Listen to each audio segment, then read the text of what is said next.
presença de todos aqui, aqueles que nos acompanham pela plataforma digital. Uma alegria poder repartir nesse momento algumas informações que são importantes para a cidade de Farroupilha.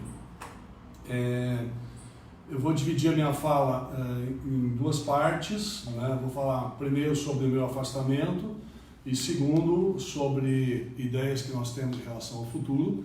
E depois eu vou estar à disposição, né, mesmo aqueles que nos acompanham pelas plataformas digitais, à disposição para responder questionamentos e perguntas, enfim, que sempre é muito importante. Eu começo falando sobre o meu afastamento.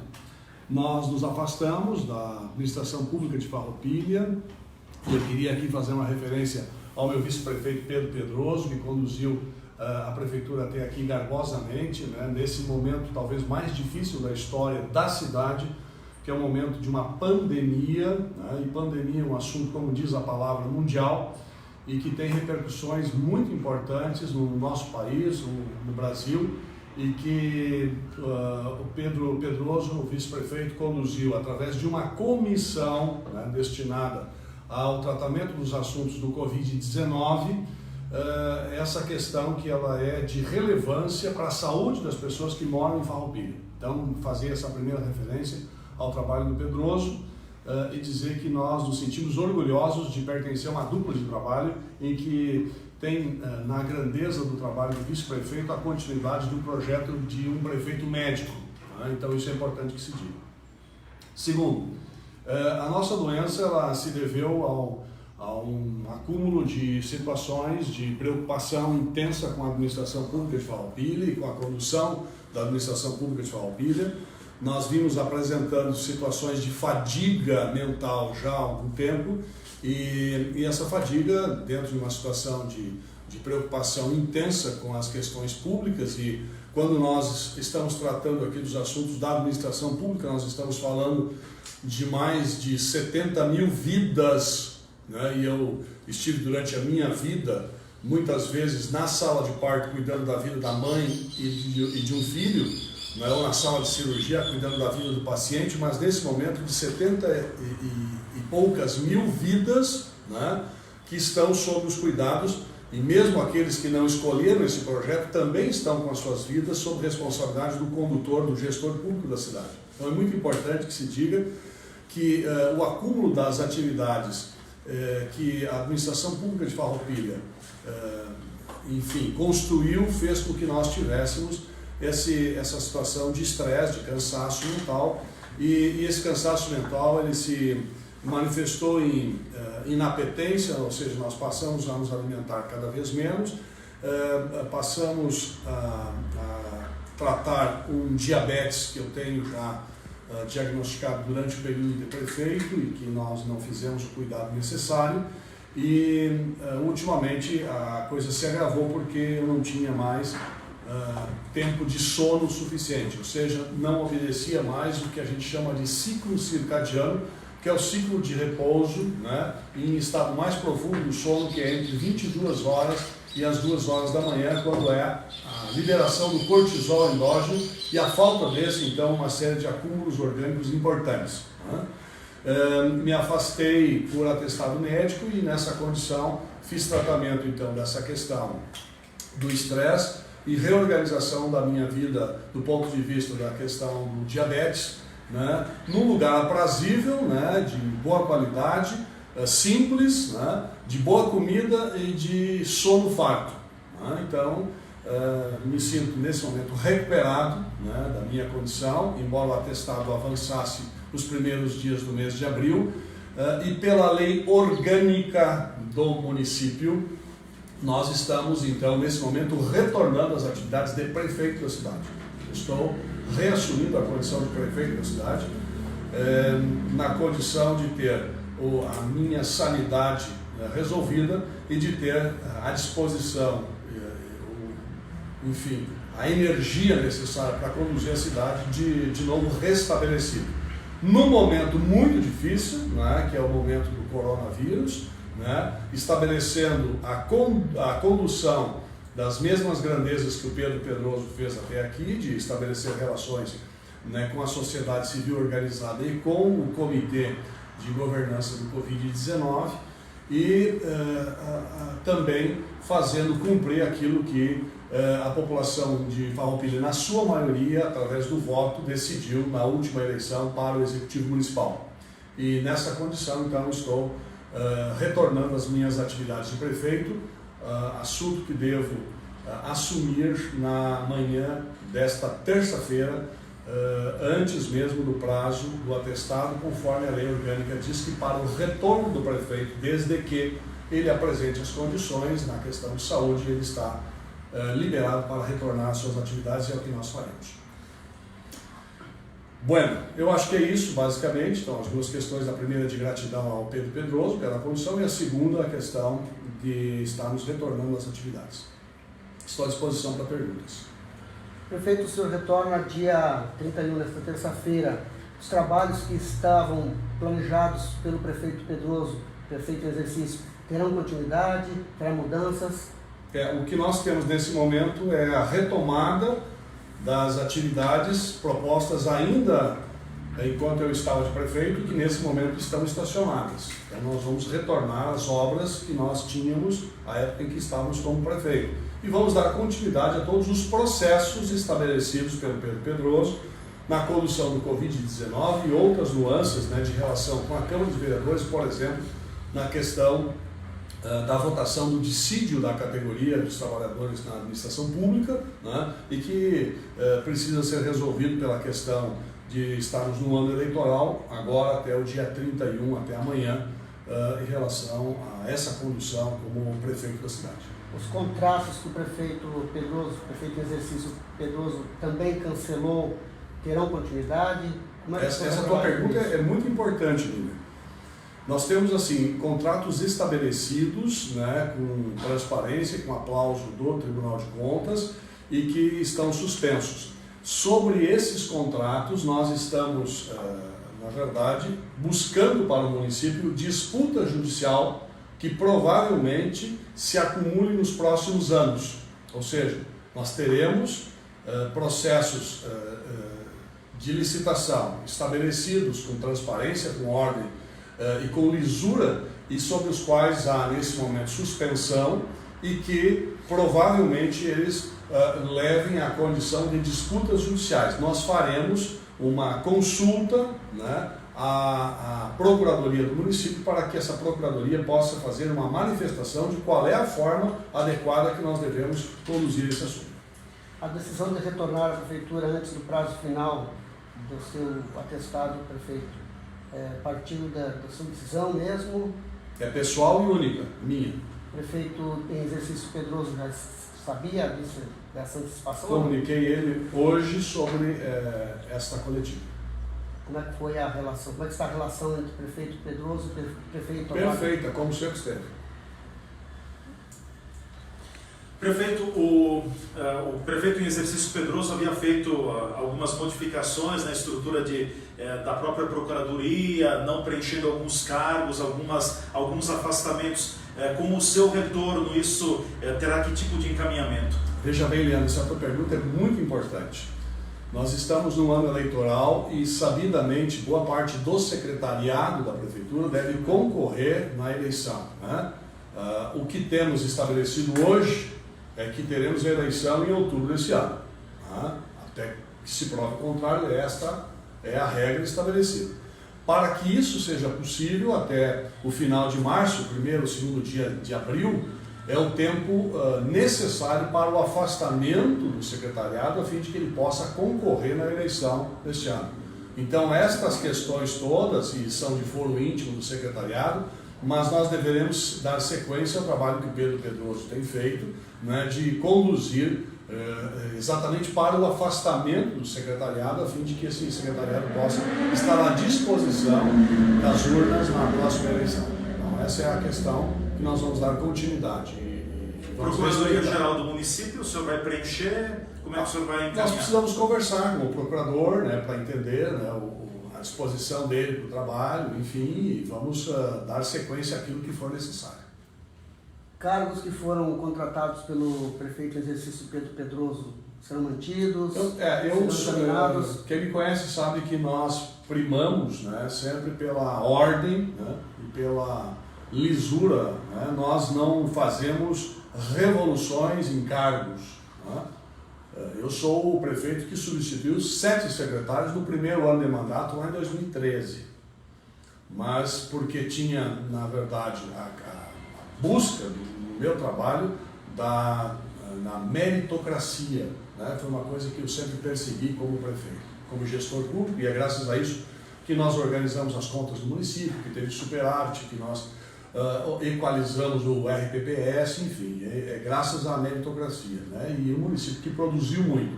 Então, todos aqueles cargos que estão aqui à disposição da administração pública para produzir, para dar condução, e eventualmente o nosso vice-prefeito Pedro Pedroso fez essas conduções, né, de cargos que vão dar grandeza ao município, nós vamos manter aquilo que o Pedro Pedroso conduziu, porque nós somos o único governo, o Pedro Pedroso e eu somos uma dupla, né, de vice e de prefeito, estabelecida pelas urnas e que deve, enfim, dar continuidade ao trabalho a partir daquilo que as urnas estabeleceram. Quanto às definições do coronavírus que o Pedroso fez ao longo do tempo que estava aqui, a questão da UPA segue na mesma? Segue tudo igual. Pela frente? Não se mexe em processos, principalmente durante uma pandemia, né, que estejam estabelecidos em consonância com a sociedade civil organizada, com a Farmed, né, com o Hospital Universitário de São Carlos, enfim, com a Secretaria de Saúde. Nós precisamos manter esta situação de condução. Claro que eu, como médico, trago algumas ideias para colaborar com o grupo, né? Eu imagino que nós precisemos ter testes à disposição da comunidade, já que há uma voz premente da comunidade de retorno ao trabalho. Nós precisamos equalizar isso. Eu não posso permitir que as coisas voltem à normalidade na cadeia produtiva sem oferecer segurança para quem vai lá estar. Então nós precisamos e somos responsáveis, isso é uma responsabilidade médica, né? Esse é um assunto que eu tenho discutido com os meus pares médicos, né? E discutia isso inclusive com o Conselho de Medicina. Nós precisamos dar garantias à população. Então eu não vejo outra forma que não a de buscarmos um projeto que possa fazer testes na população laboral. Primeiro, testes importantes e fundamentais na condição e na vida das pessoas, dos trabalhadores de saúde da cidade, tá? Dos médicos, né? Dos enfermeiros, dos higienizadores, aqueles que estão lá limpando o hospital, né? Daqueles que estão nas forças de segurança da cidade, né? Eu conversava com o delegado Morali agora, há alguns minutos, né? Daquelas pessoas que estão lá na Polícia Civil recebendo pessoas para as urgências da segurança pública, né? Lá também nós precisamos ter um olhar para que essas pessoas não sejam infectadas. Vamos manter já, e depois o comitê pode inclusive referendar ou não, mas a ideia do prefeito é de manter as crianças longe da escola, tá? Isso é fundamental, porque as crianças têm um papel, e quem se lembra, Farroupilha foi pioneira na vacinação do HPV, que também é um vírus, né? E lá, quando o Brasil falava em vacinar as meninas, e nós fizemos 1 ano antes do Brasil, e os meninos 2 anos antes do Brasil, nós vacinamos meninos, e depois o Brasil copiou Farroupilha. Por quê? Porque os meninos são vetores nesse assunto, as crianças são vetores nesse assunto, tá? E nós teremos sim um grande impacto da doença na cidade de Farroupilha, no Rio Grande do Sul, no Brasil, enfim, a partir da metade de abril, tá? A partir da metade de abril. A pergunta que se faz nesse momento é: quantas pessoas estão infectadas e não sabem? E essas pessoas que estão infectadas e não sabem, porque a pandemia, né, ela fala de um vírus de ação comunitária, de ação global. Tá? Nós temos a vida desses vírus acontecendo lá, por exemplo, na China, desde o final de novembro. Lá na cidade de Wuhan, principalmente, foi o epicentro na China, mas depois em toda a China. Agora, a Itália, né, vive um momento de angústia. A Espanha vai ultrapassar a Itália pela curva que está se desenhando, né? Os Estados Unidos vai ter um problema muito sério de saúde pública e o Brasil já é o 6º país do mundo. E a pergunta que fica é a seguinte: como é que a Rússia, que está do lado da China, com 4.000 quilômetros de divisa compartilhada, a Rússia está separado da China por 4.000 quilômetros de terras, né, lado a lado. Como é que a Rússia não apresenta os resultados ruins que a China apresentou, que a Itália está apresentando, que a Espanha está apresentando? O que é isso? A Rússia fez o dever de casa, ela fez achatamento da curva, achatamento da exposição exponencial ao vírus. E nós precisamos fazer isso. Nós precisamos fazer isso. Como é que se faz isso? Diminuindo os vetores. Diminuindo os vetores. O isolamento social, ele é importante. Ficar em casa quem tem mais de 60 anos, ficar em casa quem tem diabetes, ficar em casa quem tem hipertensão, ficar em casa aqueles que apresentam doenças pulmonares crônicas, o DBPOC, a doença bronco-obstrutiva crônica pulmonar, mas aqueles que apresentam asma grave, enfim, todos esses precisam ficar em casa. Sabidamente tem que ficar em casa. Agora, as crianças que dificilmente terão um impacto da doença, embora não seja impossível que uma criança com doença pulmonar também apresente doença e até morte, as crianças são vetores. Elas são os levadores dos assintomáticos para casa, onde tem lá o vovô, onde tem a vovó, onde tem alguém com problema cardíaco, onde tem alguém com doença coronariana, onde tem um diabético, né? E lá em casa, muitas vezes essa criança que vai para o colo do vovô, que reparte na mesa o prato, o garfo, a faca, também é um transmissor. Então nós estamos falando uma coisa muito séria, muito séria. A minha grande angústia, né, de estar lá afastado por doença nesse momento, e o que despertou a minha volta, mais premente foi a angústia de estar olhando para essa situação de dificuldade social importante, fundamental. Nós somos responsáveis, enquanto gestores públicos, pela saúde e pela vida das pessoas. É isso que você faz quando você manda dinheiro para o hospital, quando você faz um projeto de cidadania, de água, enfim. Você faz isso porque você é responsável por isso. Prefeito, tem uma pergunta aqui do jornalista André Tages, do Pioneiro. Prefeito, o senhor é do grupo de risco. Como o senhor pretende encarar isso na sua volta? André, um grande abraço para ti. Eu sou do grupo de risco, sim. 2 vezes, pela idade e também por ser diabético. O médico verdadeiro que faz o juramento não se furta à situação de dificuldade. Se tiver que ir para o fronte, nós estaremos no fronte. Nós somos juramentados sobre o assunto da saúde e da vida das pessoas. Eu estive em muitas dificuldades, já operei com 40 de temperatura em situações de dificuldade extrema, de urgência, e não me furtei disso. Então nós, mesmo com doença, nós estamos adiante porque nós fizemos um juramento de prestar socorro à vida das pessoas, independente da nossa. A nossa vida, ela vem em segundo plano, porque a vida das pessoas é mais importante. E nós temos sempre, né, que olhar para as condições de quem referenda e de quem tem os cuidados e que está ligado ao Pai Celestial. No dia 1º haverá uma reunião do comitê de atenção ao Estarei coronavírus. presente. O senhor estará com todas as entidades? Com todas as entidades. Prefeito, mais uma pergunta. E em relação às ações que serão comandadas a partir do dia 1º de abril, já não vai estar aí os seus secretários, vai ser novos secretários. Como é que vai ser trabalhado tudo isso? Agora vai ter que mudar o secretariado? Quem dá inspiração para as ações é o comitê do Covid-19. Tá? As ações são instrumentalizadas pelo Covid-19. Os secretários serão substituídos por pessoas que vão continuar colaborando com a administração pública de Farroupilha e respeito à vida das pessoas. Então, nessa condição, né, quem estiver no lugar do secretário fará a mesma condução que nós vimos tendo até aqui, e de novo vou reiterar isso, parabenizar pela condução até aqui, que foi muito bem feita. Quantos secretários deixarão o governo para concorrer? Não sei te dizer, estou voltando agora e nós precisamos entender isso a partir de amanhã, a gente vai entender esse assunto. Prefeito, mais uma pergunta, aproveitando se o senhor puder responder, já que o senhor é médico também, eu queria falar um pouquinho sobre a questão do coronavírus, da Covid-19. Muito se fala na questão do isolamento, no isolamento horizontal, agora se fala muito no isolamento vertical. O senhor mesmo coloca da preocupação com as crianças, com os chamados grupos de risco.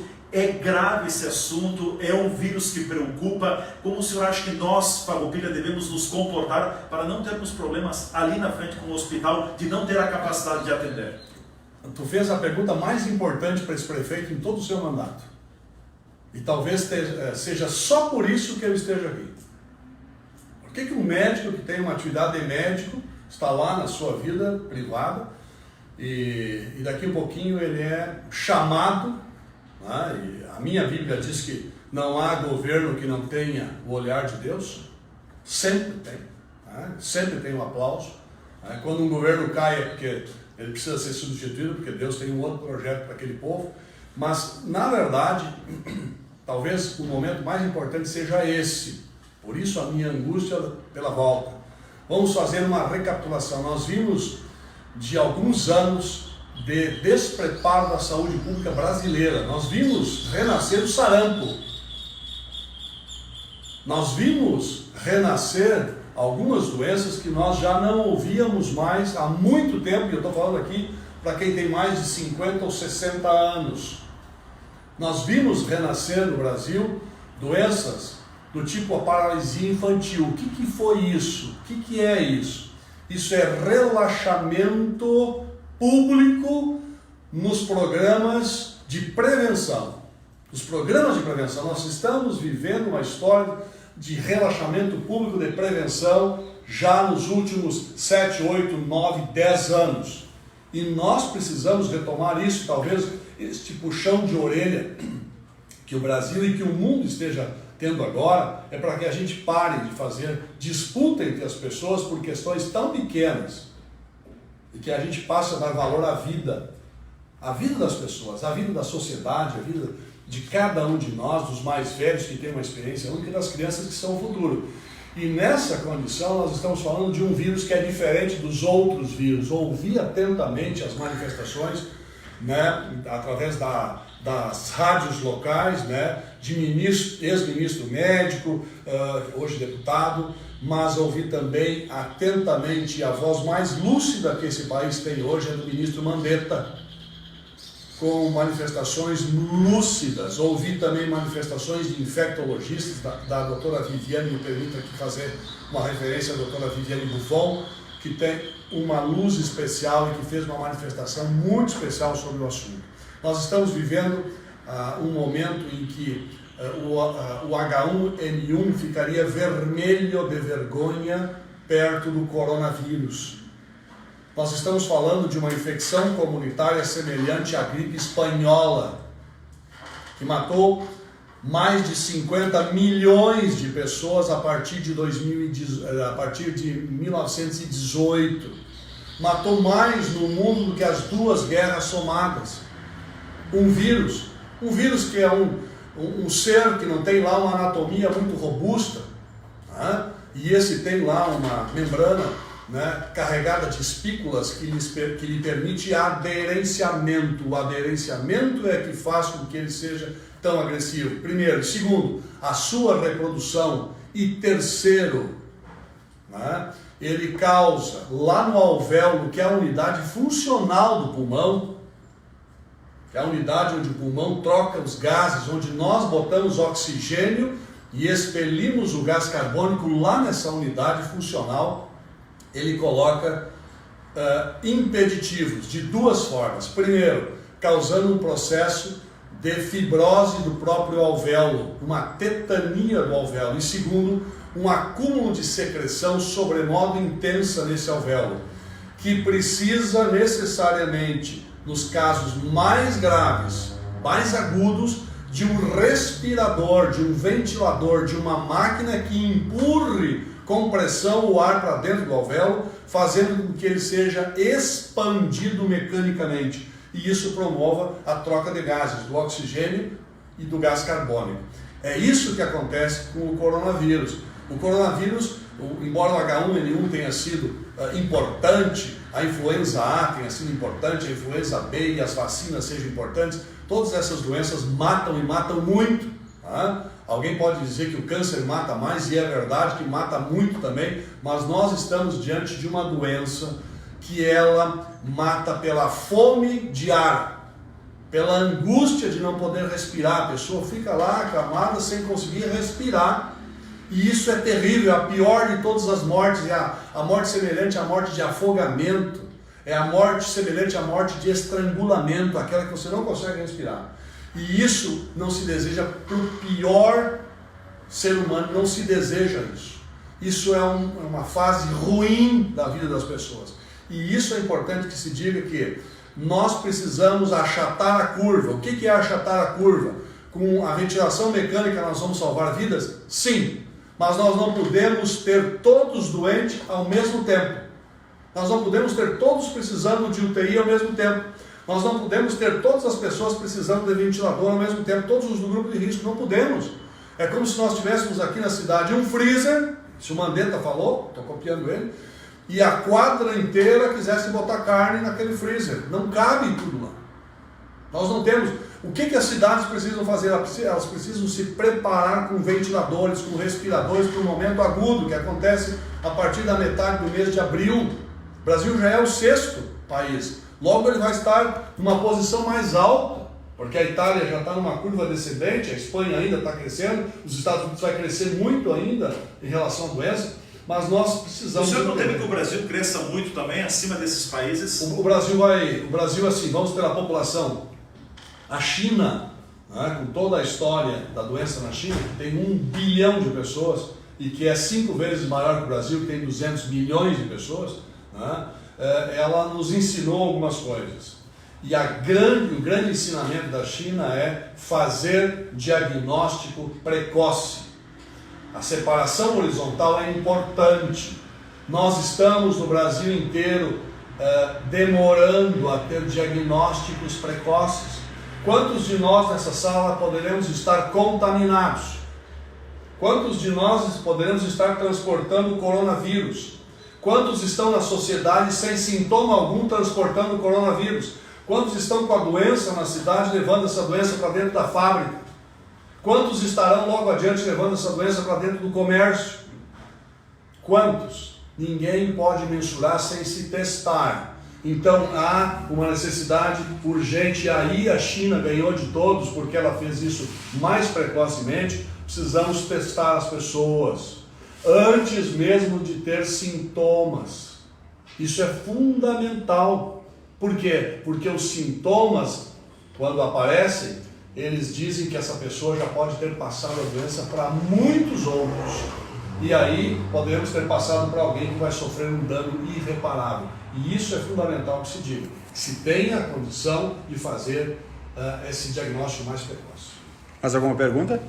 Agora, em relação, só para aproveitar a oportunidade, prefeito, em relação ao processo de impeachment. Nesse período o senhor acompanhou também o trabalho de defesa, houve a primeira oitiva na Câmara de Vereadores, a defesa do prefeito não compareceu. Como é que está o processo do impeachment do prefeito Cláudio Gonçalves?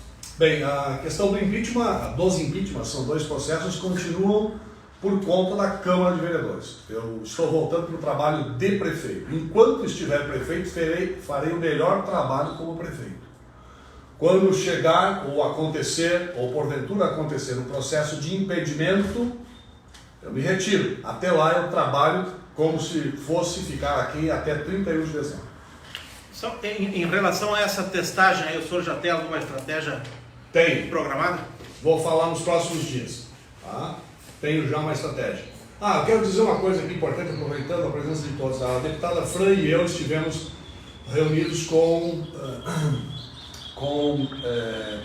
Finamor, engenheiro da Corsã, e nós colocamos na condição do Finamor a preocupação em relação à falta de água em Farroupilha, ok?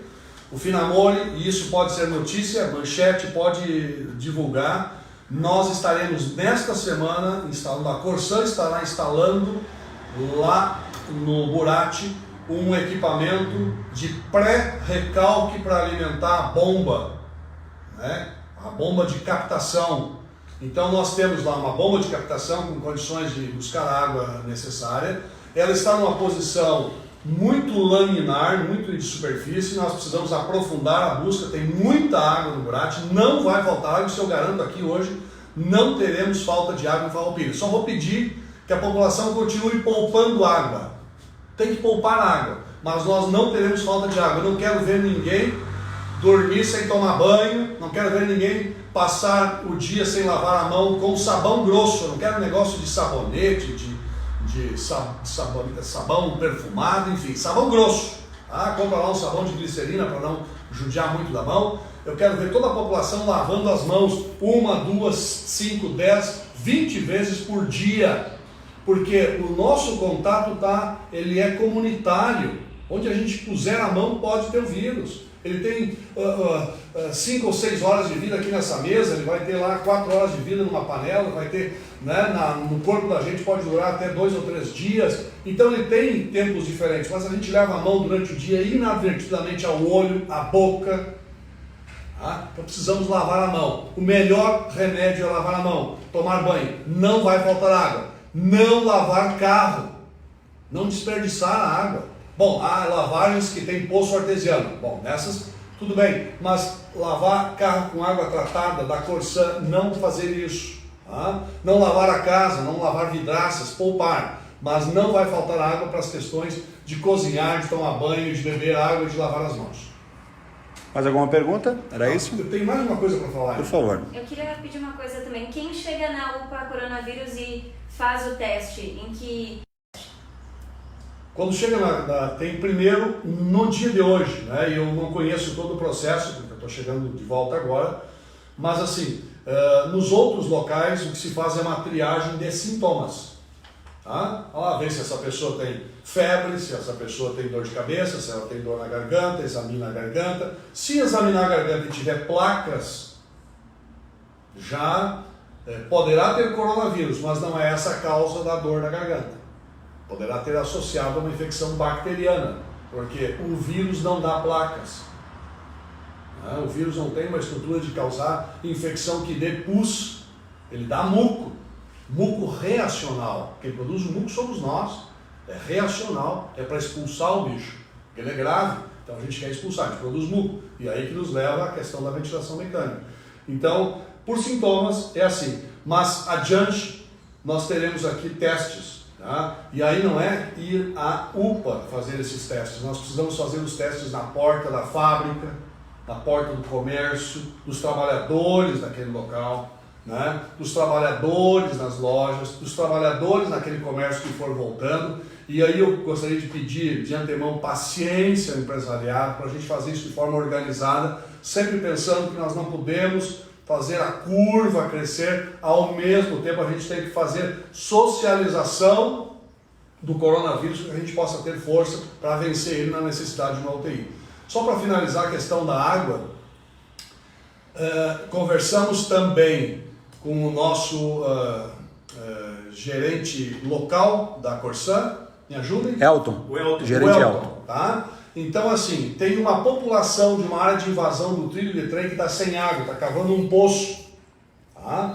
Nós, e essa é a palavra do Elton, nós precisamos que essa população, e se eles não sabem ainda, se ninguém informou, mas eu quero dizer que a partir de amanhã nós vamos disparar pelo menos essa questão, nós vamos buscar 1 ou 2 ou 3 destes para nós fazermos uma ligação de água para eles não ficarem sem água nesse momento. Essa ligação é sem tarifa para esses moradores, está dentro do compromisso social que a Corsã tem com Farroupilha e que nós evocamos esse compromisso social. Então eles terão água para o seu banho, para cozinhar e para beber. Tem crianças, tem idosos na área de invasão. E nós temos que nesse momento desenvolver e viver a solidariedade. Não há coisa mais importante que a solidariedade. Um recado final, as pessoas estão te acompanhando, prefeito? Eu quero dizer que nós estamos preocupados, como toda a população, mas estamos honrados, por parte da cidade de Farroupilha, para que nós possamos viver a comunhão, a irmandade. Nós, independente da vocação religiosa de cada um, independente se somos católicos, protestantes, se somos espíritas, se somos pentecostais, se somos evangélicos, enfim, não importa. O que temos que dizer nesse momento é que Deus, ele não pactua com a doença, mas muitas vezes ele permite que a doença aconteça até para que se tenha um puxão de orelhas. Nós temos trocado muitas coisas importantes da vida por disputas fúteis, disputas de qualquer natureza. Deus não se agrada disso. Ele está dizendo para você que ele gosta de você, que ele cuida de você, que ele quer fazer da cidade de Farroupilha uma cidade diferente. Ele quer honrar um prefeito que é cristão e que ora e que se ajoelha e que pede permissão para as coisas e que tem sido honrado até aqui numa construção de grande cidade com construções irrefutáveis. Independente de todas as disputas, Deus está olhando para cada cidadão dessa cidade e Ele diz que nós temos, e aí está a minha vocação como médico, que cumprir o papel da medicina muito aprofundadamente, mas que Ele permita que cada um desenvolva as suas vocações pessoais. Se nós vamos fazer o controle através da pesquisa, da busca ativa dos novos casos, aqueles inaparentes, aqueles que estão transmitindo sem contar para ninguém e sem sintomas, estes vão fazer a diferença no resultado final. Se o hospital está se preparando com a ajuda de muitos farroupilhenses comprando respiradores, isso Deus aprova. Se nós estamos como sociedade organizados para fazermos uma cidade melhor, Deus aprova tudo isso. E Ele está olhando para cada um e dizendo: meu filho, eu estou contigo, eu estou segurando, está aqui o homem que vai ajudar a gente a fazer uma cidade melhor para todos.